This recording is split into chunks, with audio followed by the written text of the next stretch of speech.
In our society, we tell the stories of the people that are fitting the quote-unquote mold of what we expect it to be. Joanna Nolen, a recovery advocate who grew up in the 90s, knows just how difficult it can be to have a story that doesn't fit expectations. It was never a red flag to my family. It never caused for any concern to my doctor. I was in no means underweight. I was being praised for taking control of my body. And to everybody who saw me, they saw, not the behaviors that were going on behind the scenes or what was going into me losing that weight, but recognizing me for the weight that I was losing, because that's what everybody was telling me that I needed to do. A quick scroll of social media, magazine racks, or even the news will yield numerous transformation stories documenting how a fat person turned their life around by shedding pounds. But as Joanna's story will show, all this praise and focus on weight loss comes at great medical, mental, and emotional costs.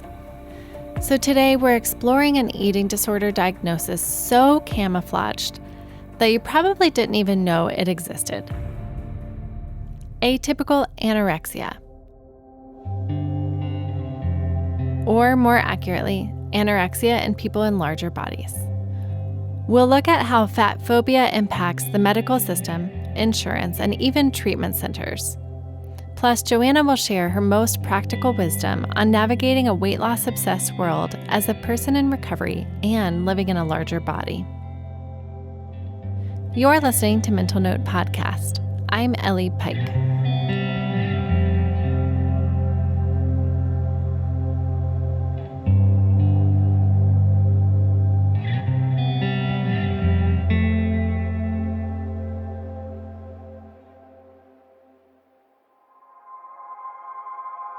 A quick note before we begin. Joanna discusses diabetes and other health issues that some people associate with being fat. Her reference to diabetes is not intended to be stigmatizing. The truth is that people in larger bodies shouldn't have to earn being treated with kindness and respect. Quote-unquote, perfect health is not a moral requirement for having access to health care, as we hope her story illustrates.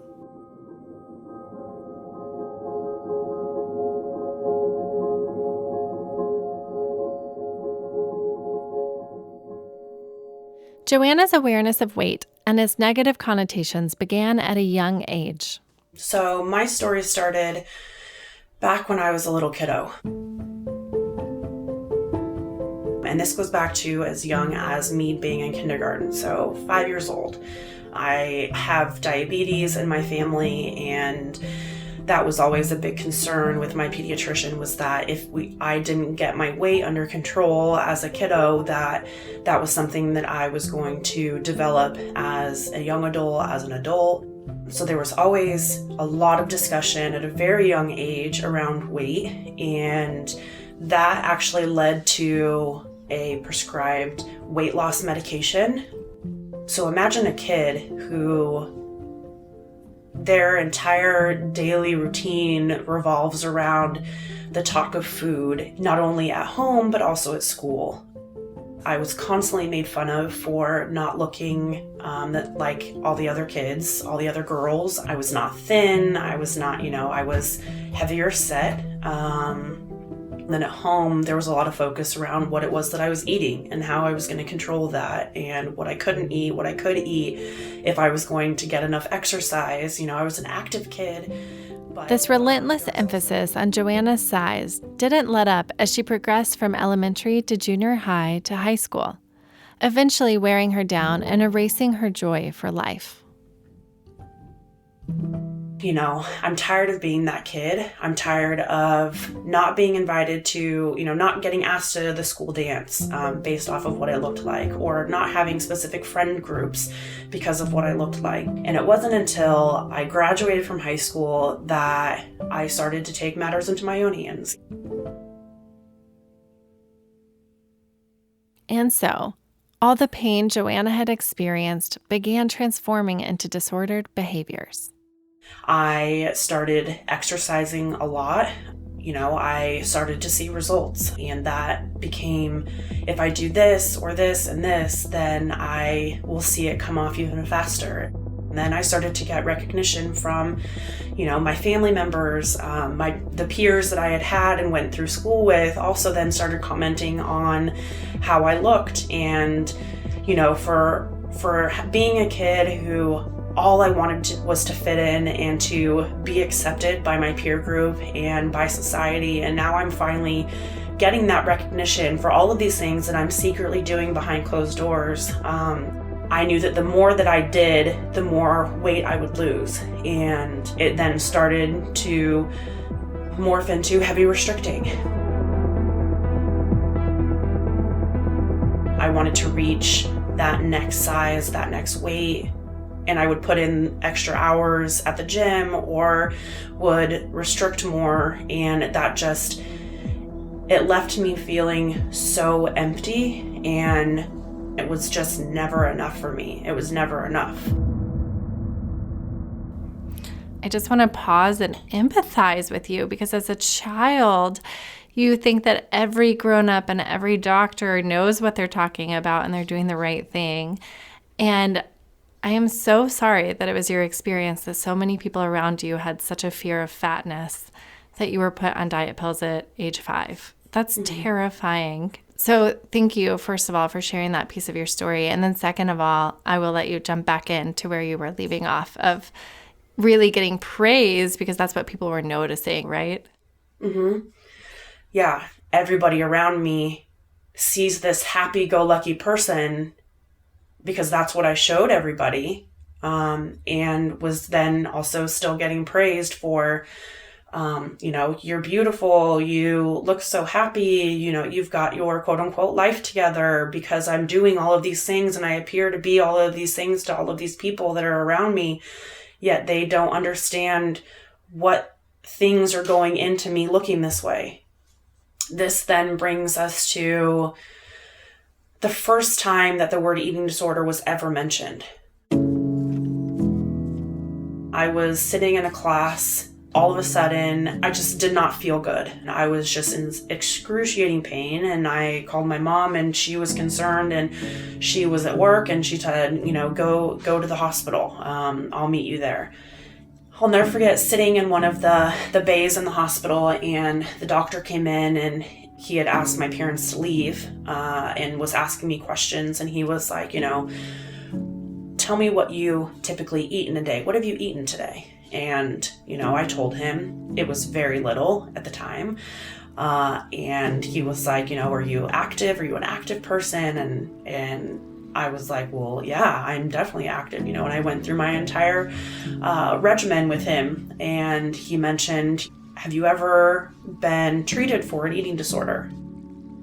And I was like, no, I don't have an eating disorder. I have quote unquote control over my life. I'm doing all of these things, and everybody's always been worried about my weight, so these are what I'm doing. No, I don't have an eating disorder. Despite Joanna's denials, her doctor's concern planted an idea in her imagination that maybe her problem wasn't with weight. Maybe it was with her relationship to food and exercise. It took some time, but that idea finally took root.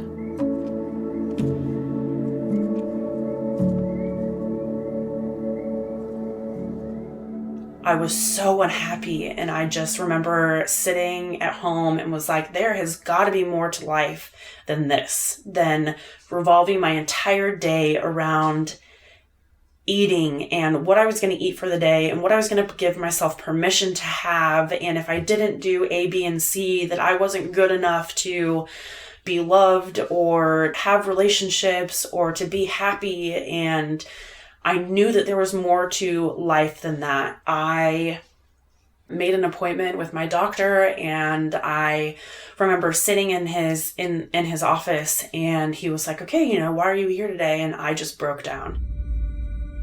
And I was like, this is what I'm doing. This is what I've done for this amount of time. And he looked at me and he said, this has been going on for quite a while, and we've got to get through some of these layers. You're going to require, something that I can't provide for you. So I was referred to ERC, and I had my assessment, and I did the IOP program for 3 months, and then transitioned into outpatient, and that was about 6 years ago. Joanna, thank you so much for sharing that journey. And, it's interesting as you talk about finding out that you had an eating disorder, you had to become ready to ask for help. And then luckily you did have someone refer you to a specialist and you were able to find Eating Recovery Center. Did you ever have moments, though, where you did feel invalidated by the medical system? Was that ever your experience?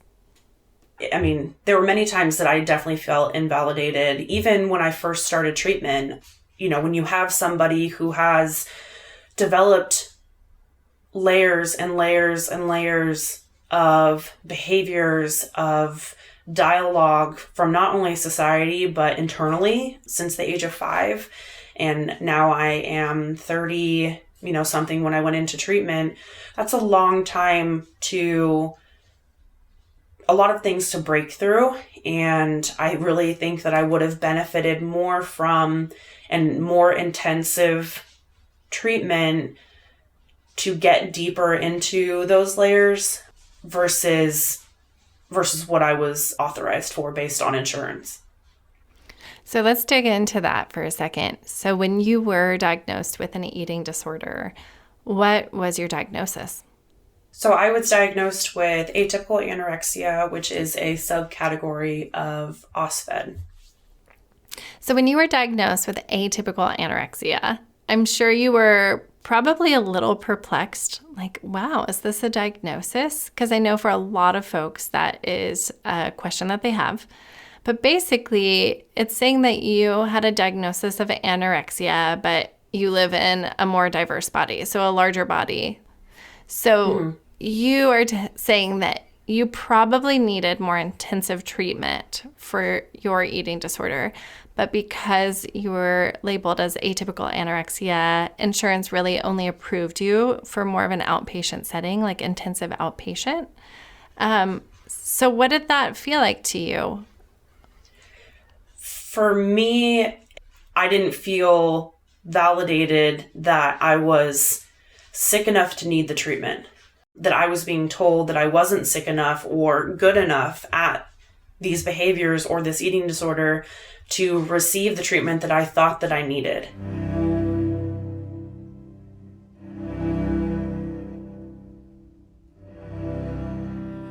So why did Joanna feel invalidated even after receiving a diagnosis and entering treatment? To answer that, we need to go back to how physicians and insurance providers determine who is actually sick and how much care they require. Here to dig into the criteria used to diagnose atypical anorexia is Dr. Elizabeth Wassenaar. I'm Dr. Elizabeth Wassenaar. I'm the Regional Medical Director of the Mountain and West Region for Eating Recovery Center. I am a child and adolescent psychiatrist and an adult psychiatrist, and I also trained in pediatrics, and I live in Denver. Great. Thank you so much for being here. Can you define what atypical anorexia is for our listeners? Atypical anorexia is an eating disorder, just like every other eating disorder. It is a disorder of eating less than one's body needs and having significant psychological and medical complications because of malnutrition.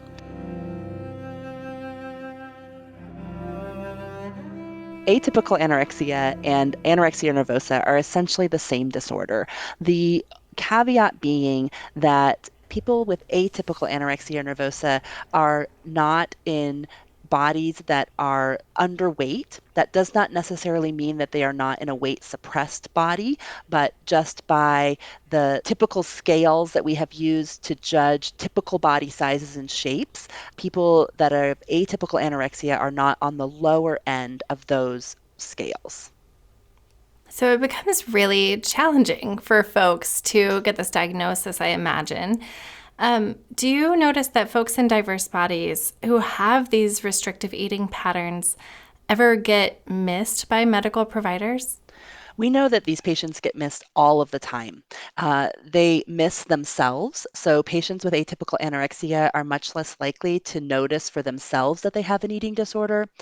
When they finally overcome the barrier of noticing that they have an eating disorder, trying to seek and receive help for that eating disorder is very challenging. We know that it's very difficult for people in diverse bodies to receive a diagnosis of an eating disorder, especially a restrictive eating disorder, because of the pervasive weight stigma and just sort of stereotypical idea people have about what an eating disorder looks like or doesn't look like. Speaking about weight stigma, how does weight stigma impact getting eating disorder treatment? We know that it's very impactful when people are seeking and trying to receive treatment for their eating disorder if they're in a diverse body. We know that eating disorder spaces have not always been welcoming to people in diverse bodies. We know that people in diverse bodies have struggled to be recognized for having an eating disorder, to get coverage from their insurance company, to be able to seek out treatment. And then sometimes even in treatment, they are the recipients of stigma from treatment providers, which is so incredibly sad, and something that we know in the field we have to continue to face head on and address and change so that we can really meet the needs of every person struggling with an eating disorder. Well, it's such an important conversation to have so that it goes beyond us and hopefully to insurance companies and treatment providers so that we can really raise awareness and hopefully provide some change in the long run.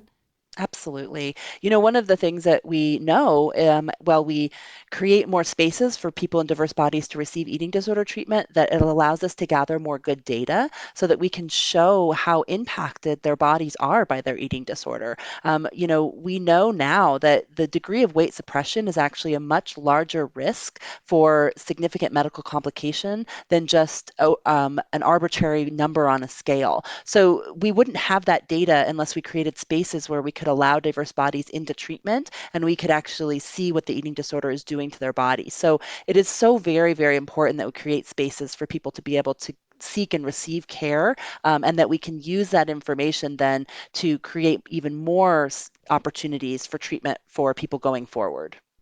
What are some aspects that lead to folks with atypical anorexia getting praised for the changes in their body?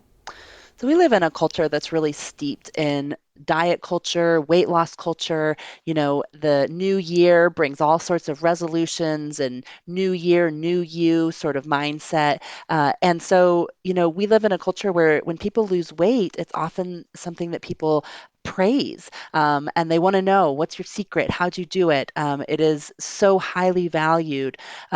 What's behind that is that people who are struggling with anorexia, no matter the word that goes before it, are tortured by their eating disorder. And malnutrition is something that feels like they are compelled to do rather than a way that they can live their life fully and joyfully. So diet culture really leads to missing people who actually have true serious eating disorders and creates an environment where people who need help are not able to sort of say, I don't feel good right now. I'm really hurting myself by engaging in this diet or doing this new eating plan. It just really reinforces that they aren't in need of help. Joanna knows exactly what it's like for a medical provider to be blinded by weight stigma. Rather than truly listening to her needs, they'll jump to conclusions based solely on the size of her body. The assumption that I am a diabetic, or that I have high blood pressure, or that I don't take care of my body, that I don't exercise, that I don't pay attention to the things that I nourish my body with. Fortunately, Joanna's courage allowed her to push through such invalidating experiences and petition for the level of eating disorder treatment she knew she needed. I felt very strongly that I was not ready to discharge from program. And I will never forget, it getting close to being 3 months. And I knew that nobody was going to be a better advocate for what it was that I needed more than myself. And I made it very clear to my treatment team that I needed more time and that I wasn't ready. And were you able to get that time? I did. So I was granted an additional month, and by the end of when I transitioned to outpatient, it was still scary, but I also had a very good outpatient team that had been established, and I knew that I wasn't going to be in treatment forever. I wasn't going to be with my outpatient team. Eventually I was going to live the life that I had wanted and that I had fought so hard to have. So that was the beginning of that. Advocating for yourself may sound grandiose, but Joanna explains it simply as practical steps to ensuring you receive adequate care. So step 1, Joanna recommends doing research when looking for a doctor. Before choosing my medical provider, I went through and read many bios to see what it was that they specialized in, and the doctor that I chose had a history with eating disorders as well as mental illnesses, depression, anxiety, and for me that was really important because that is something that I also struggle with, is depression and anxiety. Step 2, have conversations about your needs. This applies to not only the doctor you choose, but also to your friends and your family. So in regards to doctor's offices, seeing that number on a scale is extremely triggering to me. So at the doctor's office, one of the things that I do to advocate for myself and for my well-being, I blind way. So I tell the nurse practitioner or the nursing assistant that I would like to weigh backwards and that not to share that information with me. Another thing that I do to advocate for myself is with my family, they tend to comment on how everybody looks. Gosh, you look great. You've lost weight. You've this, you've that. And one thing that I have had to share with my family is, to not do those things and to educate them and encourage them to acknowledge maybe how somebody, you look so happy. You have this glow about you. You look like you have a lot of energy. I don't know, whatever it is, but not surrounding around how somebody physically looks. And it's such a quote unquote normal thing for our society to do when we see people that maybe we haven't seen in a while. But one of the things that I was praised for was how I looked, when I would go around my family after not seeing them for a period of time and them commenting on, God, you look great. What are you doing? And it's like, you never know what struggle somebody's having on the inside. Not commenting on somebody's physical appearance when you see them has been something that I have personally advocated for with my family as well. That takes a lot of courage. It also takes a lot of self-awareness to know what you need and compassion to take the time and understand your parents and your family and your cousins. And, everyone's journey is different than yours, but we're all affected by diet culture. So it's no surprise that these are their interactions with weight and body nuances, right? Mm-hmm. So I commend you on pausing to educate and say what you need. And, I think it's important for us to share some resources with our listeners about how to do this. And so if you Google Don't Weigh Me cards, I think that might give you a great start to some practical tips that you could take. You could print it out, you could fill in the blanks, you could take it to your doctor's office. Some folks I know even write, a few sentences about, this is my name, these are my pronouns, this is how I like to be treated. FYI, I had an eating disorder, here's some do's and some don'ts for me. And the doctor or the therapist can make a copy and put it at the front of the chart. And there's some really practical ways that folks can advocate for themselves. And not everyone is going to be ready to share their story publicly like you are, Joanna, but I think that you really provide some of that light on, in regards to how each of us can be an advocate for ourselves and for others. To wrap things up, I asked Joanna to look back over the last 6 years and pinpoint the most important lesson she's learned along the way. Oh, the big lesson that I took from treatment was creating and advocating for my own timeline of recovery. Something that I have experienced in my own recovery is that my recovery should look different based on, I've done treatment, I've done the outpatient, I've done the A, B, C, I've checked the boxes, and now I should be okay. I should be good. I shouldn't need any additional help, or I shouldn't, my recovery should be at a different place. And I think that it is really important that we create our own recovery timeline based on what we feel is right for us. It's okay if your recovery timeline is different than mine. It's okay if your recovery timeline is different than somebody else's. It is your recovery, and it is personal to you, whatever that timeline looks like. Thank you so much, Joanna. I really like that you're able to pause people and say, this is not a start to finish linear journey. This is my story, and it's going to have its own ebbs and flows, and it's going to feel circular at times, or maybe not. But it's a journey, right? And I appreciate you sharing your valid journey with us today. So thank you so much. Thank you.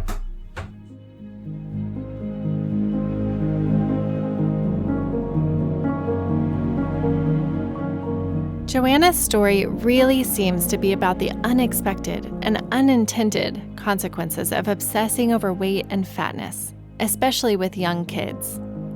I'm sure that her pediatrician never intended to make weight the core struggle of Joanna's life when prescribing her a weight loss drug. I'm sure that friends and family thought they were celebrating her strength when praising her for a more trim physique. Yet those actions communicated that the size of her body was fundamental to being loved and accepted. So even though the diagnostic material is not perfect, it's vital that people struggling with atypical anorexia get help. Not only can it release them from decades of shame, but the more their stories are included in medical literature, the more accommodating medical systems will be to people living in larger bodies. And all of us have work to do in combating diet culture. Fortunately, there are some really practical ways to do that. 1. Notice negative thoughts about our bodies and those around us. Is a fear of fatness at the root of those thoughts? 2. Stop commenting on others' weight gain or weight loss. Instead, ask how they're doing. 3. Pause and question diet culture, even if it's coming from a physician. 4. Curate your Instagram feed and filter out weight loss ads through your settings. Thank you for listening to Mental Note Podcast. Our show is brought to you by Eating Recovery Center and Pathlight Mood and Anxiety Center. If you'd like to talk to a trained therapist to see if in-person or virtual treatment is right for you, please call them at 877-850-7199. If you like our show, sign up for an e-newsletter and learn more about the people we interview at mentalnotepodcast.com. We'd also love it if you left us a review on iTunes. It really helps others find our podcast. Mental Note is produced and hosted by me, Ellie Pike, and directed and edited by Sam Pike. Till next time.